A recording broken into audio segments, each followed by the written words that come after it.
నగరంలోని సుదీర్ఘ చరిత్ర కలిగిన తిరుపతి కోఆపరేటివ్ బ్యాంక్ ఉద్యోగులు తమ ఆవేదన నిరసన రూపంలో వ్యక్తం చేశారు. 108 ఏళ్ల ఘనమైన నేపథ్యం కలిగిన ఈ బ్యాంకులో పనిచేస్తున్న సుమారు 100 మంది ఉద్యోగులు తమ న్యాయమైన డిమాండ్ల సాధన కోసం విధులు బహిష్కరించారు. 2013 సంవత్సరం నుండి పెండింగ్ లో ఉన్న పీఆర్సీని అమలు చేయాలని డిమాండ్ చేస్తూ వారు బ్యాంకు కార్యకలాపాలను నిలిపివేశారు. బ్యాంకు ఎంప్లాయీస్ తరపున యూనియన్ తరపున మేము ఇప్పుడు మాట్లాడుతున్నాను. మాకు గతంలో 2010 పీఆర్సీ అప్పుడున్నటువంటి గవర్నమెంట్ అమలు చేశారు. అప్పటి నుంచి ఇంతవరకు మాకు ఎలాంటి పీఆర్సీ కానీ ఎలాంటి జీతభత్యాలు లేవు. దీనికోసం గత 13 సంవత్సరాలుగా గవర్నమెంట్ ఆర్సీఎస్ కానీ మరి ప్రిన్సిపల్ సెక్రటరీ ద్వారా గత గవర్నమెంట్లో ఎన్నో విన్నపాలు ఎన్నోసార్లు మేము తీసుకుపోయినాం ఆ సమస్యల్ని. ఇంతవరకు గతంలో ఎలాంటి స్పందన లేదు. గతంలో ఉన్న బోర్డే ఇప్పుడు కూడా కొనసాగుతున్నారు. కానీ మాకు ఇంతవరకు పీఆర్సీలో సహాయ నిరాకరణ చేస్తున్నారు.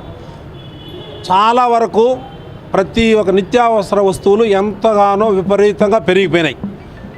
స్కూల్ ఫీజుల కాడి నుంచి మేము చాలా దీనమైన స్థితిలో పిల్లల్ని కూడా చదివించుకోలేని స్థితిలో ఉన్నాం. చాలా ఎందుకంటే మేము పబ్లిక్ సర్వీస్ చేస్తున్నాం. బ్యాంకు మంచి లాభాల్లో ఉంది. ప్రతి సంవత్సరం ఇన్కమ్ ట్యాక్స్ 2 కోట్ల రూపాయలు చెల్లిస్తున్నాం. కానీ మా జీతాల విషయంలో గత గవర్నమెంటు ఎలాంటి స్పందన లేదు. ఇప్పుడున్న పాలక వర్గం కూడా ఎన్నో విన్నపాలు చేశాం. ఎన్ని చేసినా వాళ్ళకు నిమ్మకి నీరెత్తినట్టున్నారు. కానీ మాకు ఎలాంటి విషయాల్లో సహాయ నిరాకరణ చేస్తున్నారు.